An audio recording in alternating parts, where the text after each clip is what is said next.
Bulletcast for life.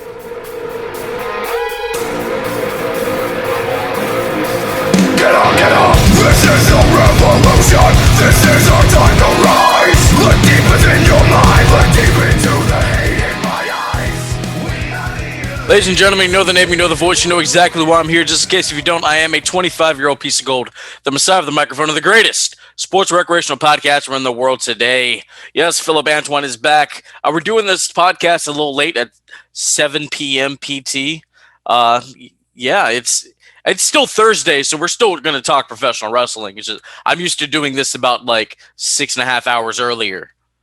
But I never do it alone. He's my tag team partner, the Jimmy to my John, the Jimmy to my John. Are you hungry? Jimmy John's is good. Brandon's back. Brandon. I'm here. Has the time difference, has it thrown me off? Quite possibly. If you guys listen to Curveballs and Church Shots, which I know you guys all do, every single one of you out there, because I plug it all the time, we had to do a late podcast last week because your boy, I talked about it, got a job. So that's just throwing my whole schedule out for a whack. So we did a late podcast last Friday, and that thing just went off the rails. So as long as you just stay sober, Philip, I don't think it will be as bad as that. I heard a snippet of that, which you posted on Instagram. Angelic singing voice by me, like a combination of Jesus and Fergie. You know what?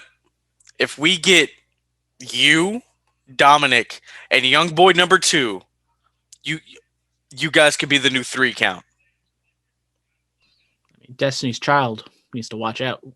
We coming for him. I mean, Destiny's Child, they haven't been a thing in like... We're still coming for him. Well over a decade. You got to think of like a boy band, you know? One Direction. I thought we're going bigger than that. What's the big K-pop one? What's the big K-pop? I have no idea. Come on, oh God, come on. I know them. 98 Degrees, they're coming for you. Look, I'll manage you guys. I'm sorry, everyone's probably yelling at me right now. I trust you. I know who they are, but I'm just gonna blame everything stupid I say is because I'm tired. Okay? Yes. I mean, like, I'll write the songs. I'll manage you guys. Yeah, you know, I'll come up with the choreography. I used to be a little two-stepper back in my day. You know, so BTS, I got it. BTS, didn't even get the response. I thought of it. It's all up in here in the mentals. It's still working. Damn it. It's still working. Damn it. It's still rid of us. Damn it. Oh my God. We're going to talk professional wrestling, but before we do so, we got to plug it. HD for Life, teesprings.com, socials, hd.for.life on Twitter and Instagram. Designs, Get Her Done 1 and 2, Hurry Up 1 and 2, Mr. Sapo 1 and 2, H-Dog, Mother's Love, King H-Dog, H-Dog Dash, Get It, Mr. Pimpin', HD for Life Americana, Common Sense, Soldier H-Dog, Life Safety, HD for Life Safety, Lily's Love, HD for Life, Orange and Pink, Softball Life, Reunite, oh my God, excuse me, Generations, Little Rena, Little H-Dog, Explode, Show Quality 1, 2, and 3. Drinkware, fanny pack, socks, hoodies, t-shirts, sweatpants, tank tops, face masks, tote bags, mugs, pillows, beach towels, posters, blankets, phone cases, stickers, and so much more.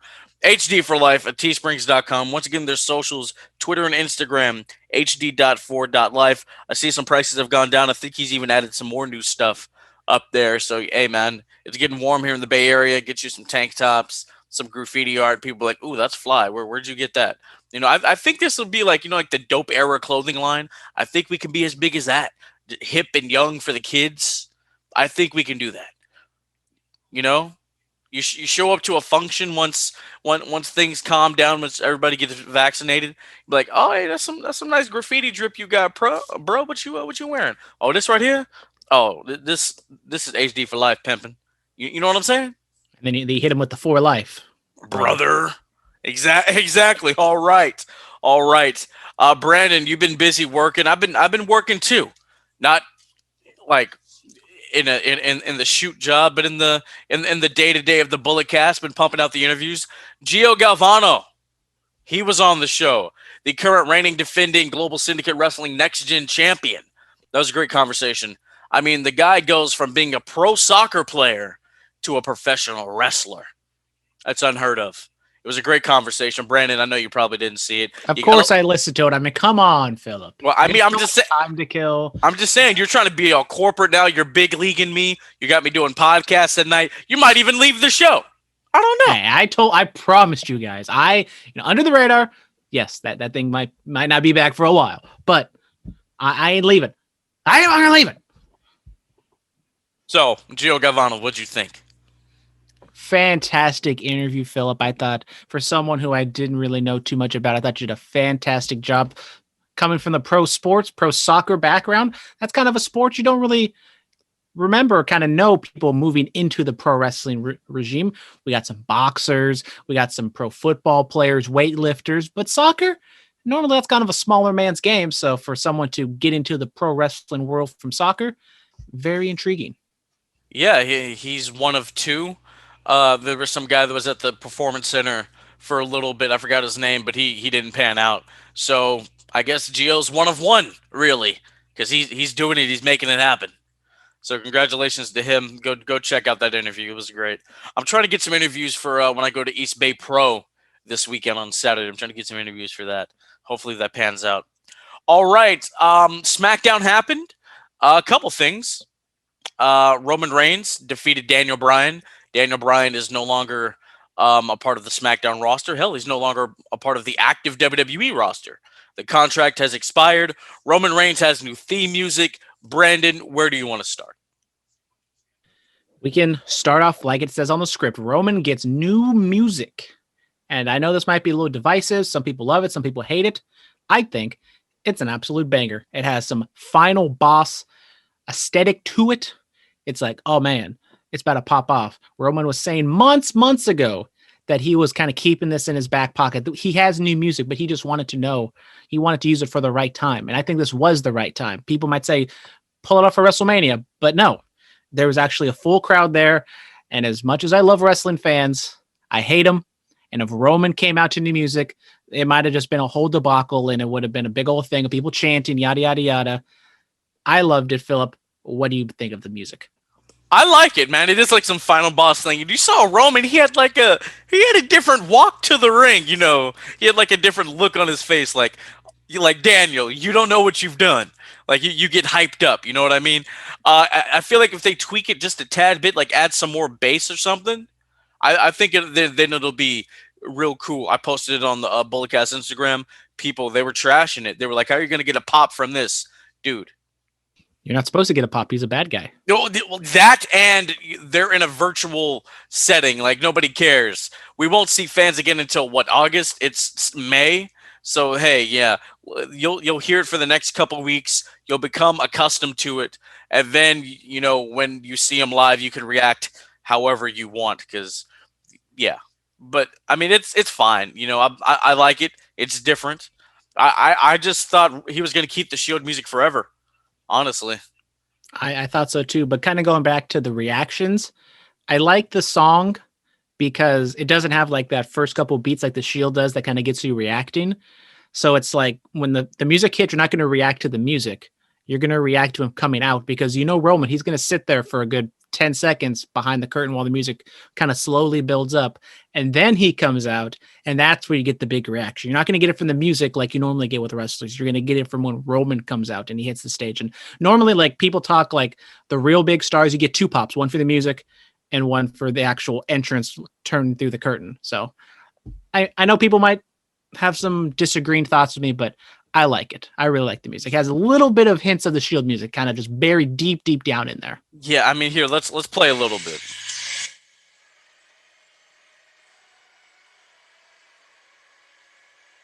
You can barely hear that.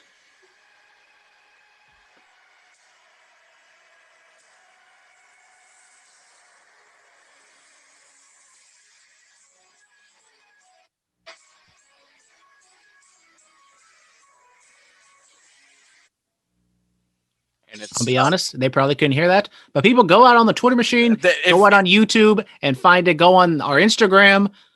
It's there. It's there. You probably heard it. It's a banger. It is a banger. Oh my god! If you didn't hear that, I'm sorry, guys. But yeah, no, I like it. I think it's fine.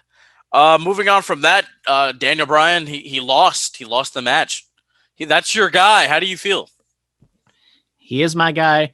I think we previewed it, kind of talked about Bryan maybe being at the end of his road. For some reason, I thought his contract was kind of up later in the year, but no, apparently he is up as soon as that match was over. He's actually gone. We haven't heard from him.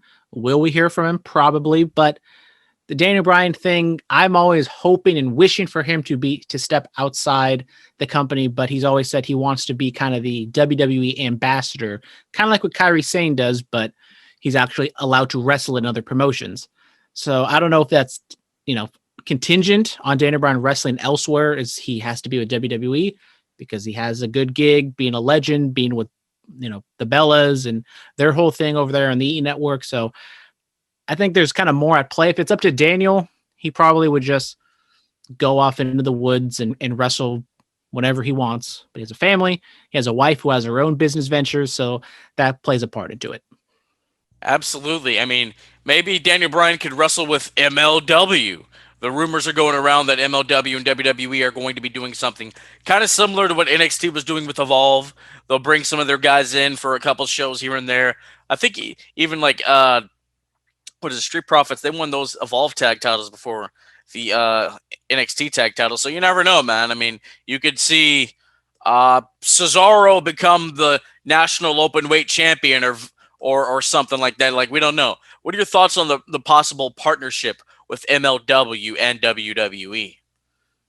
It is something that is intriguing. MLW definitely has a good share of talent, especially Fatu. We always talk him up. We've been talking about for years at this point. Not saying he's going to go over there to WWE. Maybe this could be a bridge for him to get there, possibly. But I always kind of question and wonder what's WWE's end game with this. Is it strictly just to get talent into NXT? Are they trying to get those like PC people into MLW as kind of like their, double A feeder system? We keep hearing rumblings about wanting to have like another NXT type show for those people. Hasn't come to fruition quite yet. So as someone who doesn't watch MLW really at all, and those kind of like some surface level things, I don't really know what to expect, to be honest. Yeah, I mean, there's some. I forget what the rule is. I know like the number of the rule is like 34 or something like that. But it goes along with the whole why wrestlers can't appear in different companies or so and so due to the contract obligations and the TV contracts. They don't want wrestlers appearing on rival cable networks. Now, MLW just got they just got a deal with Vice. Vice isn't competing with USA or Fox. So, I mean, yeah, possibly. Dark Side of the Ring airing as we speak. Yes. Review coming next week. Yes, Flying Brian Pillman. I've already seen the episode. It's interesting. Yeah, man. So, I mean, if there is any match that we can get, this probably won't happen. But if we can get Roman versus Fatu, I know they're both heel. I mean, they're both the heel champions. Come on, man.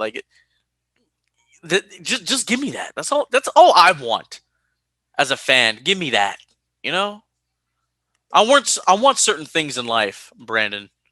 I want a disposable income. I want Roman versus Fatu. I want Samoa Joe versus Ishii. I want certain things, You're just a simple man. Yeah.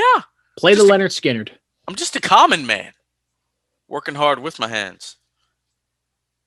Dusty Rhodes? No? Yeah, no? I got it. Okay. I was going to maybe break out in a song and dance, but okay. Too late for that. Okay. But, I mean, what that make me Sapphire? Oh God, let's not even go there. What potential matchup would you want to see from anybody on the WWE roster going up against the MLW roster? And I know you don't watch MLW, but I mean, you kind of know. You have your toes in the water a little bit. Gonna stick with Fatu. I'm a little worried what they could do with him in WWE. I could almost see him being like Umaga or Yokozuna, where they kind of pigeonhole him into like a certain type of gimmick, not like an ethnic gimmick like those guys had, but I could see him being a much more simpler character than what he is in MLW or at APW. But if I'm going to pick him, because that's really the only person I know offhand against anybody, I'd go him as a heel against I want to say Daniel Bryan, but Daniel Bryan's already gone. Him versus Kevin Owens. Let's see what they can do. Okay. Some thick boys doing some work. Yeah. Hey, we know Fatu can fly. And KO, he can fly too. That'd be interesting. Fatu versus a babyface Sami Zayn would be amazing, but that ship has sailed, unfortunately. Fatu versus a babyface AJ Styles? That'd be great. I don't know exactly what AJ got in the tank. AJ still has some in the tank. I mean, he's phenomenal. He has to. I mean, dragging Omos behind him, that can take a lot of gas at your tank. Hey! Don't talk about Omos that way. Don't talk. Hey, I'm not gonna poo-poo on him like somebody else will. Like I kind of see it for what it is. I wish he didn't get a super push. I wish somebody else got a super push. But super push.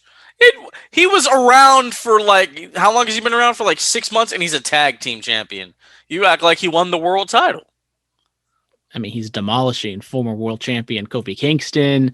He doesn't sell for anybody. He's hecka tall. Look, man. You have to chop him down. They're not chopping the tree. They don't got the right axe to knock down the big redwood. Okay?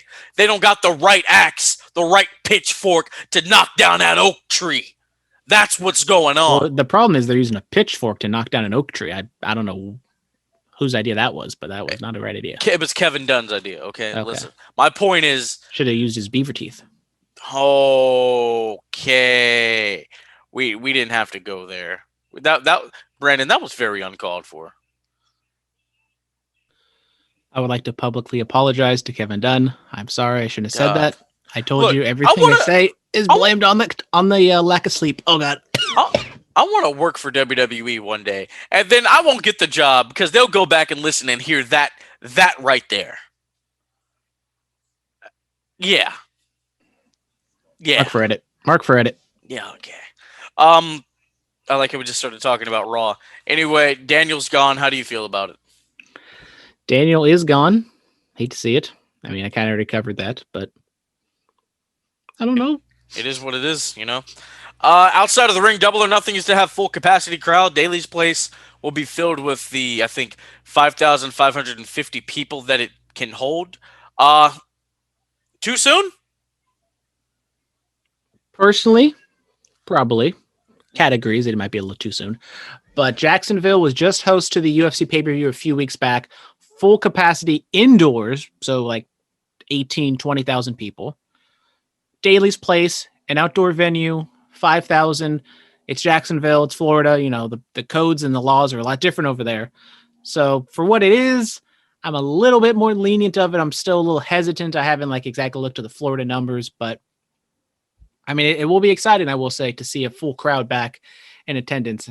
And we don't know. I mean, we know like the women's match, but for the most part, we don't know what this card's going to hold. And Philip, this is the last week where we're only going to be half vaccinated.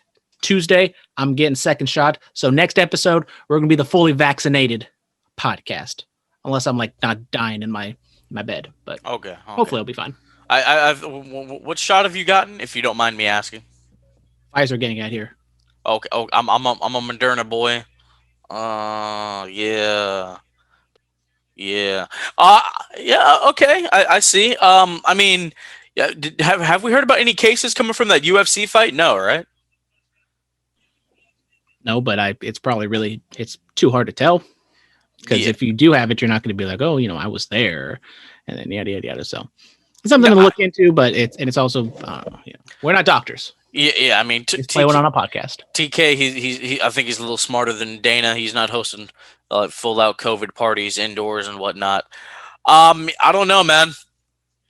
We'll have to wait to see if we come back that there are cases after Double or Nothing. Then we're gonna have to dial it back. Dial it back. All right. Jay White is the new open weight champion in New Japan. He is the new never open weight champion in New Japan. Tanahashi, him and Jay White were going back and forth. Jay White calling Tanahashi fat, even though for however old Tanahashi is, like almost 40 or over 40, looks phenomenal. Wish I looked like that.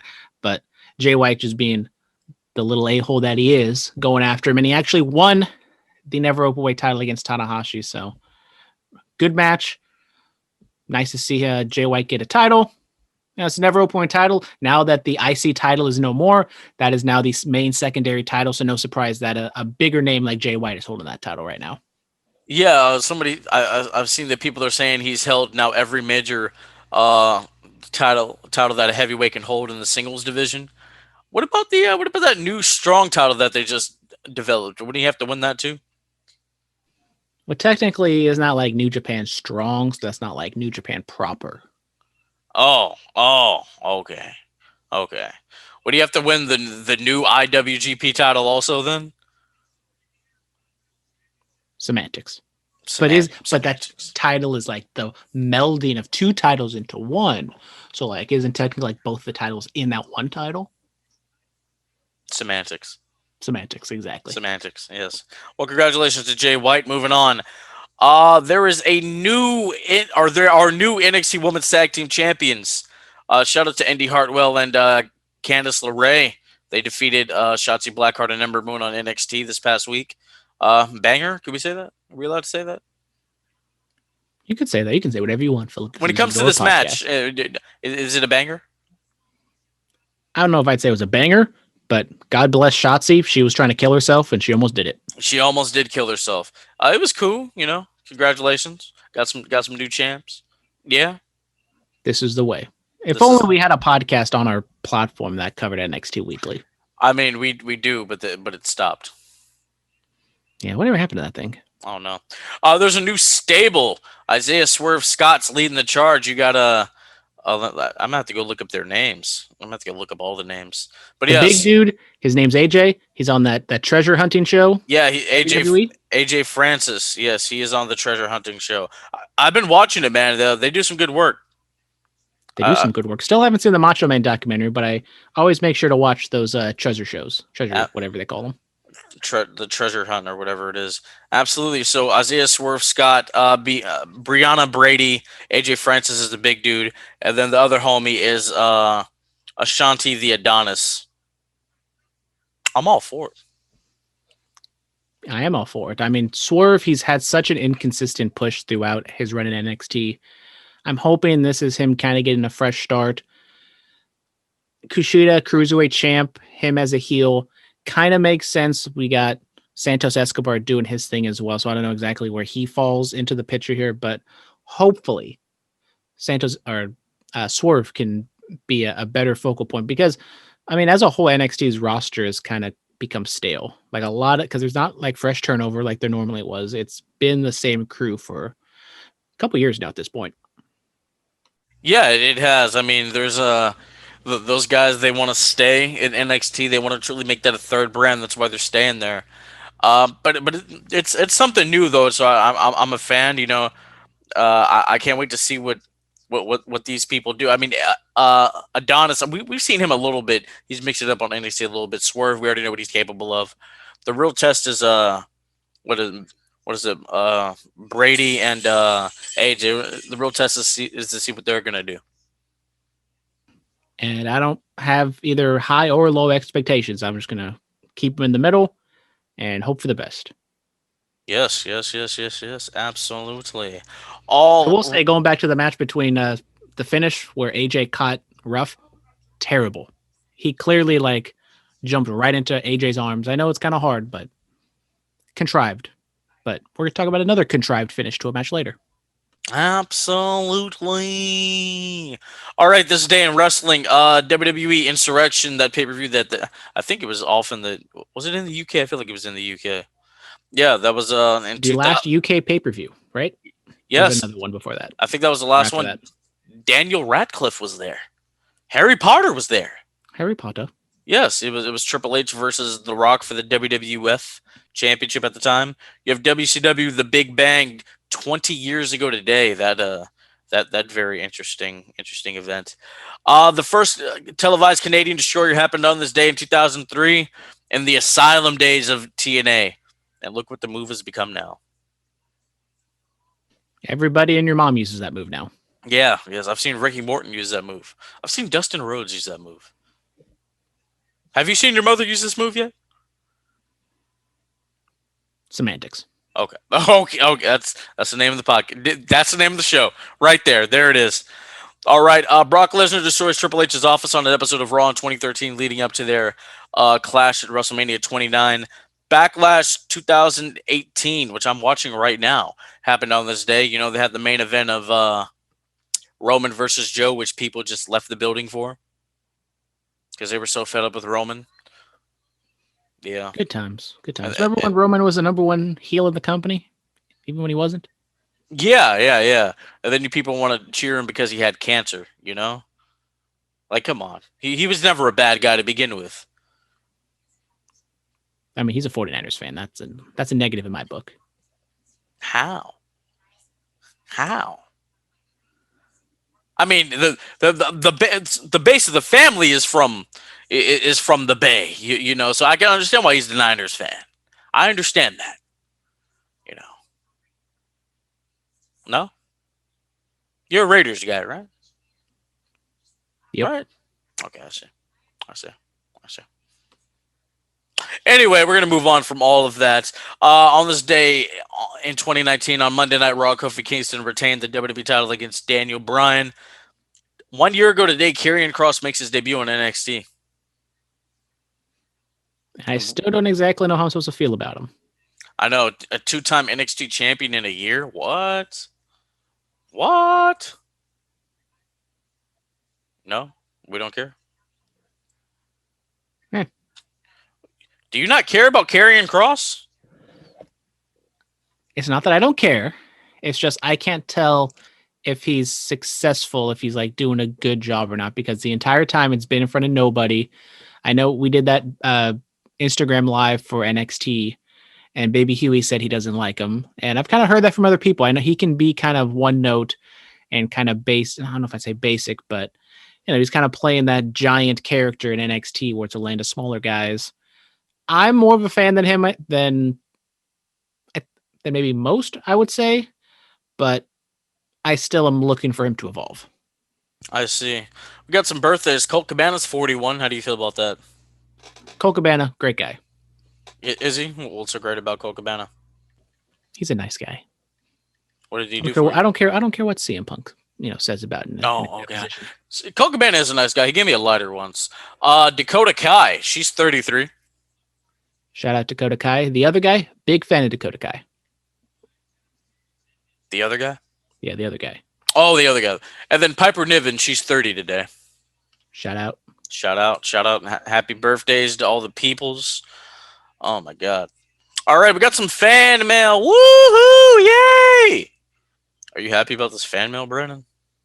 I am happy about this fan mail, but I'm not happy about how one of our fans is communicating to us. Oh, yes. That's talk about it later. We are going to talk about that later. Get me all later. hyped up. That's absolutely terrible. All right, Robert Walker, thoughts on the NFL draft? I saw Tony Khan. During the NFL draft. You know, I'm such a wrestling fan. I'm like, my mom had it on. I'm like, Mom, that's Tony Khan. Yeah, that's about it. If you want a more in-depth breakdown, listen to Lax Week's Curveballs and Chair Shots. We just go all over the place with round one. But Trevor Lawrence, he's going to be a stud. Zach Wilson, maybe a little bit undersized. I don't know. Trey Lance from San Francisco? I'm excited to see what him and Kyle Shanahan can do. Kyle Pitts, tight end, going to be a monster. He might be the best player in this draft. Jamar Chase, pairing him up with Joe Burrow was fun.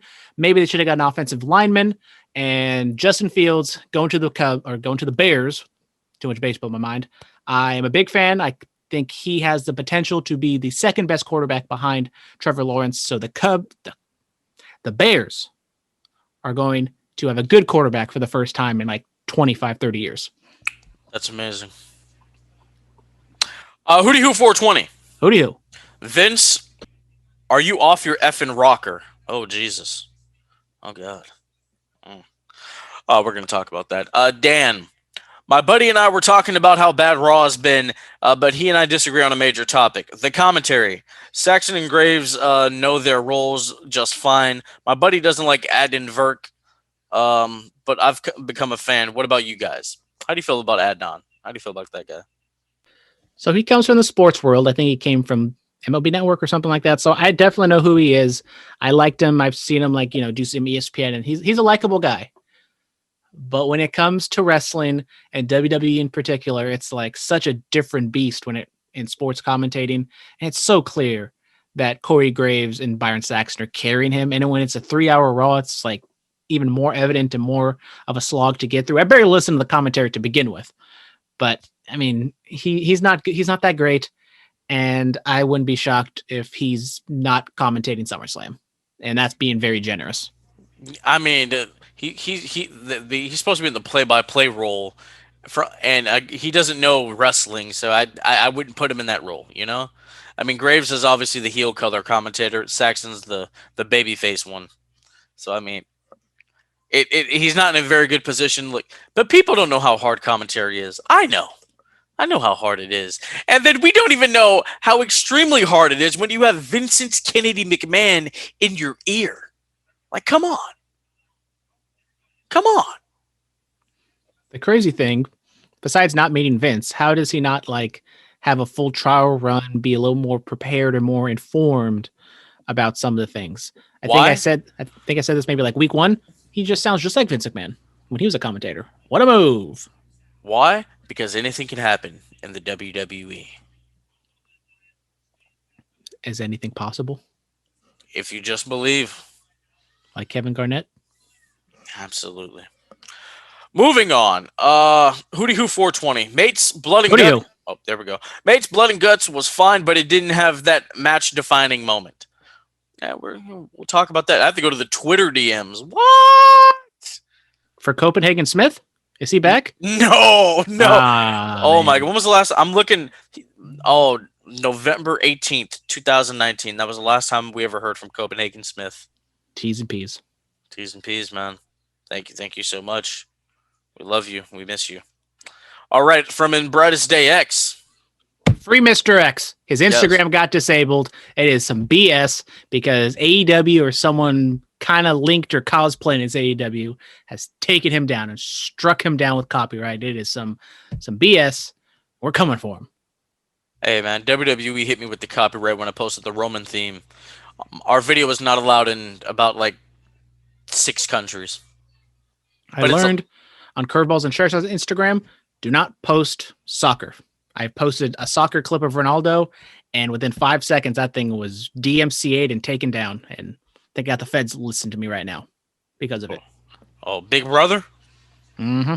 Big Brother. Got to put a Post-it note on my camera real quick. But how will I look at you? Okay, there we go. So Mr. X says, I'm not exactly thrilled to see Eva Murray back. They let go Samoa Joe, the Iconics, Mickie James, and others to bring back someone who, if memory serves, couldn't have a decent match to save her life. I'll try to have an open mind with her return, but history isn't on her side. Eva Marie has come back to WWE. All read everything. The evolution is upon us. One of the greatest wrestlers to come from the Bay Area. Hey, Matt. Hey, you know, all the right Rock now. Who? Yeah, Dwayne doesn't even claim us. At least she claims us, bro. Yeah, he claims us when it's necessary. He claims us when he's here. He does that everywhere. He's from Hawaii. He's from Florida. Well, he doesn't Pennsylvania. He doesn't say he's from Hawaii. You know, he lived in Hawaii. He doesn't say he's from Florida. You know, Roman and the Usos are from Florida. You know, the family tie there is amazing. It really is. Yes. And he didn't claim from. He claimed the East Bay, which is even more specific. Oh yeah, WrestleMania 31. The Rock is from the East Bay. I do remember that. Once again, when it's convenient for him. Look, man, I was like her whole little gimmick she was doing before she left. I thought she was going to be the first SmackDown Women's Champion. I was a proponent to put the title on Eva Marie, give her a heater, and just let her be a heel champion. She had actual heat. Why not use it? You know what I mean? Eva Marie is a phenomenal heel. She can get heat like no one else, maybe for good or bad reasons. The only thing is, when it comes to in ring, she can't perform or really do anything. And that's the one thing is I'm excited to see what they do with her because, she was getting really hot back in the day when she would do the ring entrance and then for every reason under the sun, she couldn't wrestle. And I was getting so much heat and it was kind of fun to watch. And then she just kind of disappeared and left. And now, if you see her on Instagram, she's in the best shape of her life. We don't know what she's been training and how good she can be, or maybe how bad she is. but I'm a little more willing to give her a chance. But I do understand why people will say you don't use the Iconics or Mickey James, but then you bring in Eva Murray. She's where the money is. She's done some acting now. All the modeling gigs. She's where the money is. Is she though? Hey, I'm just saying she's where the money is now. I mean, if you were Eva Murray versus Charlotte, I am scared that will be like WrestleMania match. Why would that even happen? Because she's going to be on Raw. Okay, so and Charlotte is like always a champion or something. Is she champion right now though? No, but she's weaseling her way in there. Yeah, I mean we're going to talk about that. We're going to talk about all that. Let's just keep going. I'm a big fan. I'm a big Orange Cassidy fan, and it looks like he'll get the title shot. But I think it should be Omega versus Pac for the belt. We'll talk about that. Really excited for Dark Side of the Ring tonight, especially since it's Brian Pillman. As someone who was from my neck of the woods, he's the first hometown guy I could root for. That's awesome, man. All right, and then last up on okay, this isn't a question but a statement. He said he will be back on Instagram. God damn it. Tell him. All right, Brandon, what's going on with Monday Night Raw? Well, on Monday Night Raw, we had a main event of the champ, Bobby Lashley, who, I gotta say, both the champions on Raw and SmackDown, they got banger themes. The theme song. Lashley goes up against Braun Strowman. They did quite a good job at promoting this. They ran video packages and did some promos with MVP scattered throughout the show. Love that a main event of Raw is decided on a coin flip, but Strowman wins the coin flip, but loses the match. Why? Because the distraction finish. Lashley spear. Strowman. Distraction, yes, but Strowman getting a pinfall loss is not all that common. Continuing to build Lashley. What's your thoughts of the match? I actually watched all 3 hours of Raw, Brandon. Oh, God. God bless you. It wasn't that bad, there were things I liked. I like this match. Bobby Lashley's winning. He's beating guys like Braun Strowman, where Strowman doesn't really lose that often, so it actually does kind of mean something. Drew McIntyre gets involved, yada, yada, yada. I mean, I thought it was fine. It's all just leading to WrestleMania Backlash. Yes, it is. I like the promotion. Match and finish wasn't all that great, but it was kind of what you'd expected. Lashley looks like a star, though, right? I got to give it to him. Lashley. I mean, if you were to tell me Lashley is in this position from 2019 when he was doing the thing with Lana, I would have never believed you. But here we are. That's crazy. That is crazy. Moving on, it looks like Charlotte and Sonya Deville has some sort of relationship. We don't exactly know what's going on behind the scenes, but Sonya Deville is able to get Charlotte inserted into the WrestleMania Backlash match. So now it's going to be a triple threat match between Asuka, Rhea Ripley, and Charlotte. Yes. Asuka's taking the fall. That's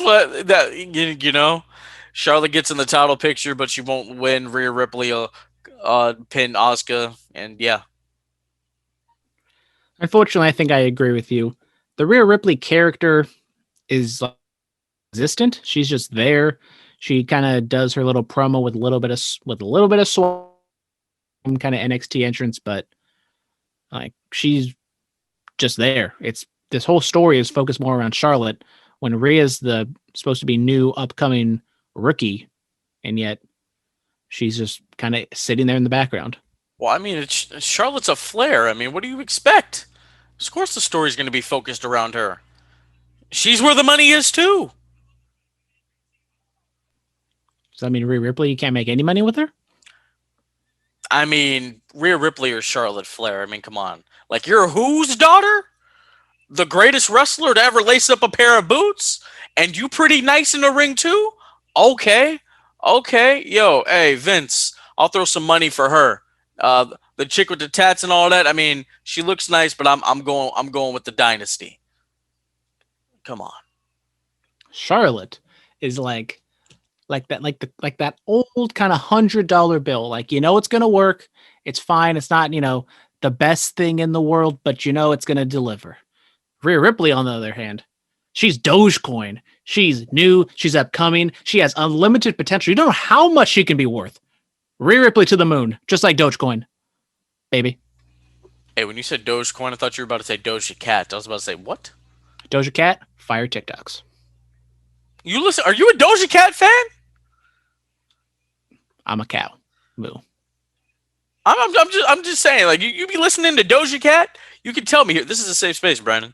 I listen to Doja Cat. I'm not gonna lie to you. Ish, I'm a cow. I'm not gonna lie to you. I listen to Doja Cat. I do. Yeah. Yeah. Yeah. What else happened? Eva Murray's back. We've already talked about that, but that is where the money is. If Charlotte is $100 bill and Rhea Ripley is Dogecoin, what's Eva Murray? She Bitcoin? I don't think she's worth that much money. Whoa! I've been trying to get her on this podcast. You can't be saying things like that, man. You cannot be saying things like that. Okay, fine. Is Eva Murray Bitcoin? She could be cryptocurrency. I don't know. I don't know any crypto besides Doge and Bitcoin. She's an NFT. How about that? Boom. I'm out here with all the technological lingo. I guess. She's exactly an NFT because she's quote unquote worth a lot of money for really no reason. Boom.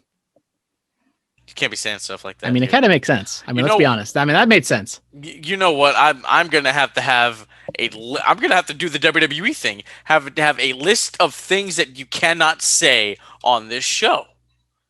Do I have to do that? Are you gonna make me do that? I'm just continuing on my crypto technological currency trend that I've been working on right now. Look, we all know why she's worth a lot of money. We all know why.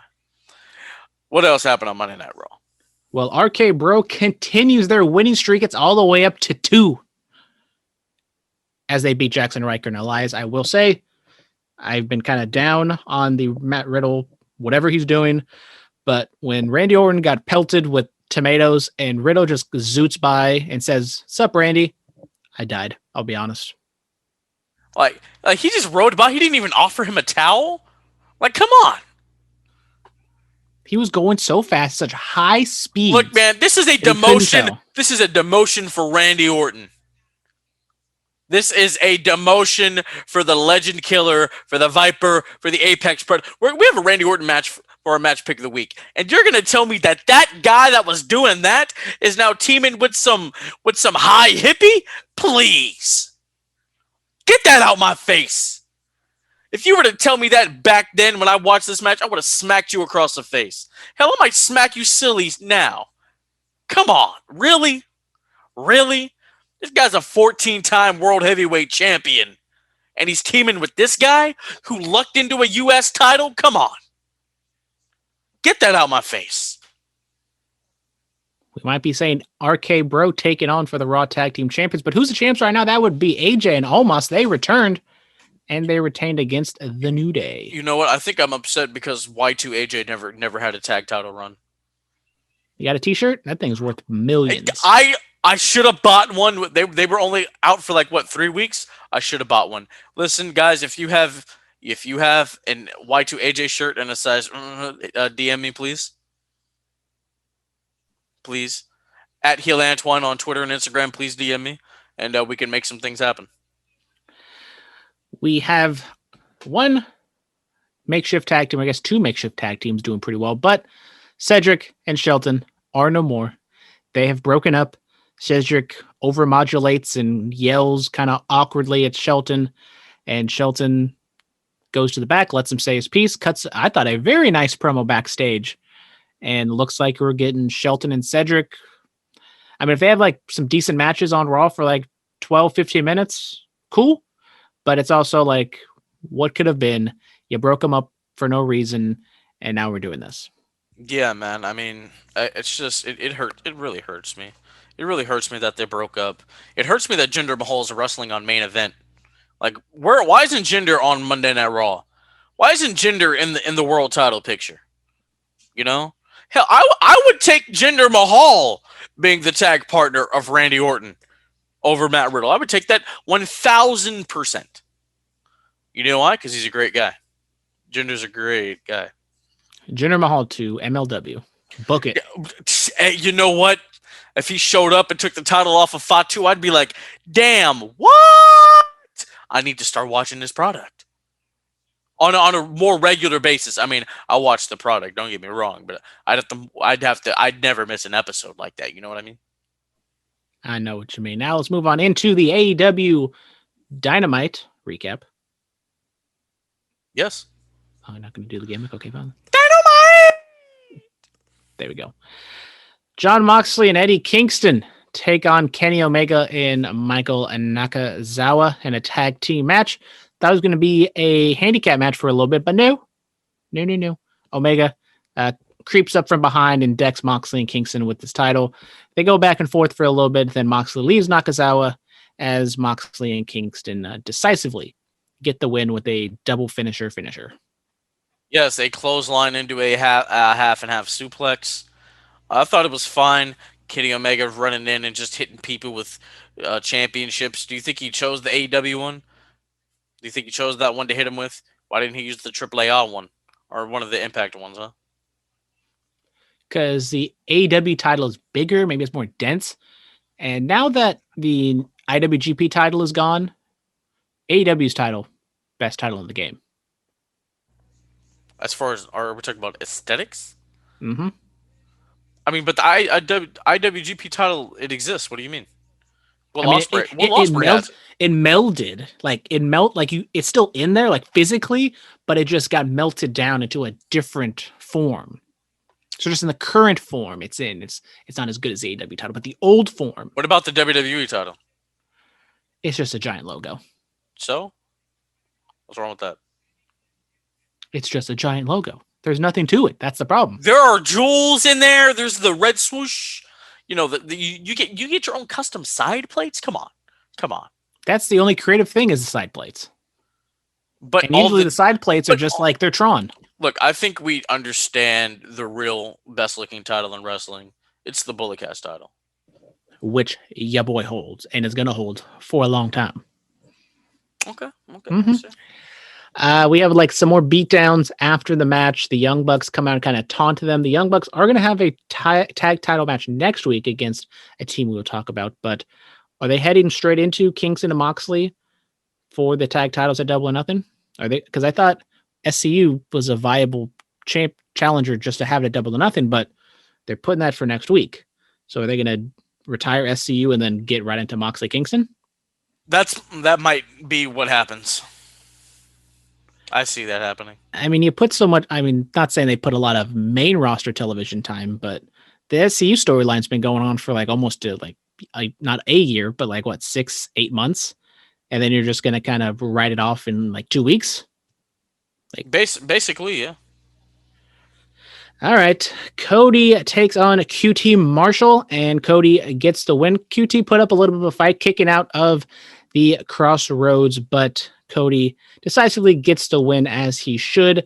Anthony Ogogo comes out, punches him in the gut, because that's what he does, and drapes the Union Jack across Cody. So it made sense. We kind of saw this coming, that Ogogo was definitely the star out of the Nightmare Factory, or out of the Factory, whatever they call themselves. And so now we're going to get him against Cody. We only saw him in that one squash match, so I don't know what we're going to get out of him. I don't know. I think I mean, Cody, you know, he could work with people. I mean, he worked with Shaq. It was a good match. I have faith in Cody. I think he can get something out of Anthony Ogogo.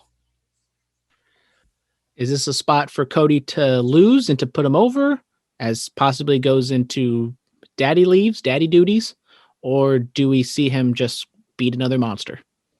Oh, you know what? Ogogo should knock him out. Knock him out, write him off TV. I'm down for that.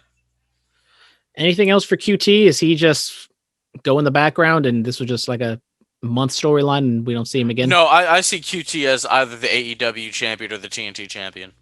All right. Can't wait to see that. Darby Allin attacks Scorpio Sky and Ethan Page. They had a promo up in the balcony, And, just kind of simple, straightforward stuff. But Darby tries to get him from behind, and 2-on-1 was too much. And Darby got yeeted down the stairs. So Darby taking some stupid bumps like he does. Hey, shout out for Scorpio Sky with the Batman reference. I think that was the Jack Nicholson Batman too. That was a deep cut, man. Shout out Ethan Page, just completely burying Evolve as he talked about he didn't want to talk about him and Darby's history because it was on shows that no one saw. I mean, I didn't see them. Did you see all of them? Well, if you watch the Wrestlers doc on Vice, they talk about that, and Ethan Page almost killing Darby. I think, you know what? I think that's where I saw it on the Wrestlers doc. I don't even think I saw the matches. Yeah. Well, Ethan Page, his point stands. Britt Baker has a squash match defeating Julia Hart, and they announced that it will be Baker versus Shida at Double or Nothing for the AEW Women's title. Makes sense. Good to see. I know we're going to do predictions when time comes around, but is Britt Baker destined to be the new women's champion? Absolutely. By that point, Shida will have had the championship for a year. It is time for her to drop it. We already said this. SCU are number one contenders to the Young Bucks tag titles. They won a triple threat or a fatal four-way? Fatal four-way. Fatal four-way tag match. Shout out to Max Caster. My guy's got some bars. Shout out to him. Shout out. They also had the dumb rule where the tag teams can tag in other tag teams, but that's neither here nor there. SCU number one contenders will face off against the Young Bucks next week. Just getting right into it after I thought they could build it for a lower level Double or Nothing feud. But I mean, just kind of taking a look at the Double or Nothing card, especially with what the AEW championship is holding, they don't have too many like big name stories going into this. So I guess they just are getting this out of the way so they get the bigger star, Jon Moxley, on the card in the tag match. I guess. Speaking of that AEW championship, Kenny Omega has a promo with Tony Schiavone on the stage, and they announced that Pac will take on Orange Cassidy next week, and the winner faces off Omega at Double or Nothing for the AEW championship. We didn't see Pac whatsoever. It was just Orange. He comes out, didn't say a single word, just kind of stood while Kenny did all the moving and all the talking. Most of it wasn't that great, but people loved Orange, and I got to agree with Mr. X. This match is going to be a lot of fun. Yes, maybe the Pac match would have been better in ring, but if this is going to be a full house, the crowd is just going to go ballistic for Orange. Are we not going to talk about how the only match they saw live was Blood and Guts? Everything else was pre-taped. Well, that's news to me. Hate to see it. Good thing I didn't spend money on it. Oh, you didn't know? Yeah. I'm a working man. So there were rumors that Blood and Guts was going to be a one match show, and I'm like, is that thing going to last all of Dynamite? But so what happened was everything else we saw, like the only thing that was live in house was the Kenny and Cassidy segment, and then the Blood and Guts match itself. Everything else they were watching on a screen, and TK put out a thing and said if you were unhappy, you can get a refund. So I'm like, oh, okay.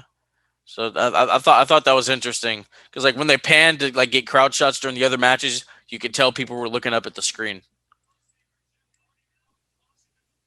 Makes sense, especially for that promo with Kenny. I mean, the crowd was super hot, and it was a lot hotter than anything else on the show up until that point, which now makes complete sense now. Yes, sir. I do my research. Good job. Somebody has to. We get another promo. So we had three live segments on the show in total. Miro challenges Darby. I mean, pretty much what I kind of expected. Miro asking, he just wants to take a title, has Darby in his sights. He wants to face him next week for the TNT title. He doesn't care if he's hurt or not, but he was kind of honorable and says that Darby needs to show up because he's not just going to take a forfeit in a handover. So Miro not always a bad guy. I said this. Miro needs to squash him and take the title off of him. I'm all for it, especially with how this card is stacking up. There's a lot of matches, a lot of big time matches. Just make this short and sweet. Just have Miro take it off him, do a rematch, Double or Nothing. Have him kick him in the face, put him in the accolade, and boom, we go home. Yeah, maybe a little too similar to the Brody Cody stuff, but I mean, it kind of makes sense. Well, no, I mean they danced around for a little minute. Cody didn't get a lick of offense in, but that was like at least 3 to 5 minutes. With this one, I'm talking about, it doesn't even need to be a minute, like Dana Bryan, Sheamus, 45 seconds max, something like that. Yeah, 18 seconds, baby. Then in the main event, this was a lot longer than 18 seconds. It was damn near the entire hour. The Pinnacle take on the Inner Circle in the Blood and Guts # similar War Games match. It was kind of funny watching Jim Ross and Tony Schiavone just skirt around the War Games name and talk about the good old days back in the 80s and 90s. But yes, first time ever in AEW, Blood and Guts supposed to happen last year. Didn't happen because of the COVID. But the Pinnacle get the win as MJF tries to tap out Chris Jericho. Unsuccessful. Decks him with the diamond ring. Threatens to chuck him off the stage or off the cage. Didn't happen because they surrendered. So he's a good guy. But then MJF does what he does, chucks him off the stage, and Jericho lands nice and soft on a crash pad covered with cardboard steel grating. So, a couple things. I saw another shot that they probably should have used where people wouldn't be complaining. You know what? You wrestling fans are terrible.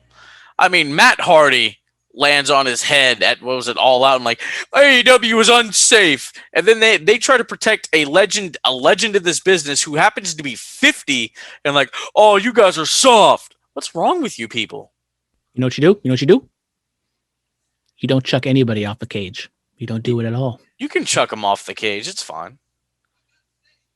It's fine. Or you have a setup that maybe a couple kind of tables. know it's fake, but it's like that was Shane McMahon level bad. Like it was clear. It was clear as day that there was a crash pad there when he went through the table at 32 with Taker. Yeah. He just landed on top of the table. You just slowly see him just compress down into the floor, just nice and soft. Maybe they had Strowman and Lashley mixed it up a couple years ago, and they had a platform where they went through. Maybe if they had something like that, it wouldn't have been as bad. And the crash pads could have been a little bit lower. Like you see him just completely go through the surface. The crash pad is one thing, but I think what takes it over the top was the paper grating. Like this, just the piece of paper with the steel grating stuff on it. That was just too comical. Like, why can't you just have it like black? What, you went out of your way to make it look like it was steel. Just have it black. It's fine. Yeah. They could have just done that. It was a whole thing. But thoughts on the match itself? That being said, I really enjoyed this match. A lot of blood, a lot of guts. I know people don't like the blood. I'm okay with it. Maybe a tad bit early. Dax got cut open like before the second man even came into the match. But I did like how the heels wearing white, baby faces wearing black, the prison jumpsuits, and the heels are just bleeding all over the place. If you haven't seen Dax Hardwood's picture on Twitter of like his blood-soaked white gear, go check that out. Just absolutely disgusting. But I mean, for what it was, I thought it was kind of hindered at the end because they really, not only the finish, but they filled in a lot of commercials in that time. So it kind of did hurt the flow, especially because they had like Jericho and MJF climb the cage during a commercial. They had the ring ropes taken down during the commercial and stuff like that. So the commercials I thought hurt it, but everything like the first half I really enjoyed, but then kind of took a dip at the end, at the second half. Yeah. No, I'll agree with you 100%. This blood-soaked gear it's different. It hits different. Am I right? Heavy flow day, one might say. Heavy flow day. Jesus Christ. Yeah. I mean, I thought the match was cool. I mean, the Spanish Fly that Sammy Guevara hit to Sean Spears was cool. You know what? It needed the Pinnacle standing tall, all of them bloodied and battered, but standing victorious. That's what the ending shot needed. My prediction was that they would just put over Wardlow strong, like have Wardlow be the one to get the win. But MJF getting the win, killing Jericho, I mean, it makes sense. I don't know if having like faking him throwing him off the cage when we all see through it. We know even if he does get struck off, there's gonna be a crash pad there. I think the drama and the finish would have been a lot better if it happened actually in the ring. Yeah, no, absolutely. They didn't want to do the pin because that's copying WWE. And you So, can't do a pin. It's actual real War Games rules. Submit or oh, surrender. the match beyond. Mm-hmm. I see. I see. Well, yeah. I mean, it happened. We got it. Maybe it would have hit different if it was the elite, like it was supposed to be last year. But yeah. We'll say better than the 2 NXT War Games matches last year, just because it wasn't like an hour and a half long. Like, yes, That's it was a long match. It had commercials, but it wasn't like overly long like the NXT matches are. I mean, it also helps that there's only one. There wasn't two. absolutely. That is true. Superstar Spotlight. Who do we got? Who do we got? Who do we got? I'm gonna give it to Dax. Just Dax, not Cash, because he was the first one in the match. He wrestled the entirety. He was busted open within the first 5 minutes. You guys have seen the gear. He busted his ass out there, and I thought he was definitely a standout in the match. And also Sammy Guevara. So I'll give him to both of them. They were just fantastic. I'll give it to Roman Reigns for getting rid of Daniel Bryan. Yep. There we go. What? Why are you looking at me like that for? Why do you look upset? I mean, you have to put that because of getting Daniel Bryan out of your part. You could have just said because he had a good showing and he has cool music. You have to go that extra mile. I did have to go the extra mile. I'll be going an extra couple of miles this Saturday at the Pacheco Square Garden when I go to East Bay Pro. Cleared for takeoff. You're going to see some exciting things. You're going to see Midas Creed, 24 karat Magic. I think he's the challenger for the East Bay Pro heavyweight title. I believe D Rogue will be in attendance as well. So yeah, it's gonna be a nice time. Trying to get some interviews for you guys so you guys can enjoy them. I love having people just tell their stories of how they got into the business and sharing how this sport and this art form makes them feel and why they decided to venture off into it. Absolutely. Brandon, what's our promo pick of the week? Well, we had Blood and Guts on Wednesday. Obviously, a War Games match. So let's go back in time to July 1988. We're on the Great American Bash Tour. We got a War Games here. 4 Horsemen in Cincinnati. Shout out Mr. X. We have, I'll say it, the best version of the 4 Horsemen. We got Ric Flair, Barry Windham. We got Tully and Arn doing their thing. Tully just sitting there like he normally does, not saying much. But Flair, Windham, Arn all cuts promos behind a steel fence. And they just kind of talk about the match coming up. Real short and simple, but very effective. Yes, it was. Oh man, those War Games matches they hit different, don't they? Because it's real. It's real to me, damn it.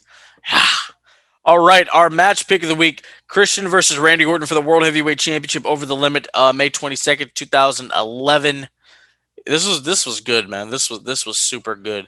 I've watched that whole series of matches they had. I mean, from that May 6th episode of SmackDown to where Christian loses the world title after just winning it to Randy, to that stretch they had all the way till SummerSlam, and you didn't get bored of the matches because they were always good. This was fire. What'd you think of it? Good, solid match. We've been kind of talking about Christian and his world title run over here in like 2010, 2011 era. So another good match from these two guys. As you guys know, not the biggest fan of either one of them, but in this showing, they definitely did a pretty good job. They tore it up. Come on. They tore it up. They were hanging from the rafters and they were pulling the roof off. They were blowing the roof off the place. Yeah, they were. I mean, they tore it up. All right. Okay. Yeah. Like LA Knight would say, yeah, they tore it up. Follow us on Twitter at Bulletcast, Instagram, The Bulletcast, YouTube channel, The Bulletcast, email us bulletcast2 is the number 2, sweetswet@gmail.com, 104.7 FM KAPU in Wattsville every Friday night from 11 to midnight, iTunes, Stitcher, TuneIn, iHeartRadio, Anchor, Spotify, Patreon. We're all over the damn place. Thank you guys so much. I hope you guys have enjoyed this episode. It was different. It hits different when it's later. You're not really as sharp up here like when you first wake up in the morning. You've been up doing things. You're kind of drained. I didn't even have a bang for this episode, Brandon. I ended the streak. I did have a coffee, so I'll keep my streak alive. Okay, I see. Thank you guys so much. Stay clean, stay strong, stay safe, stay quarantined, get vaccinated. Diamonds are forever. So is the microphone beside. We are the elite, and you are the weak. No matter how hard I fall, I'll get back up on my This has been the Bulletcast. Thank you for listening.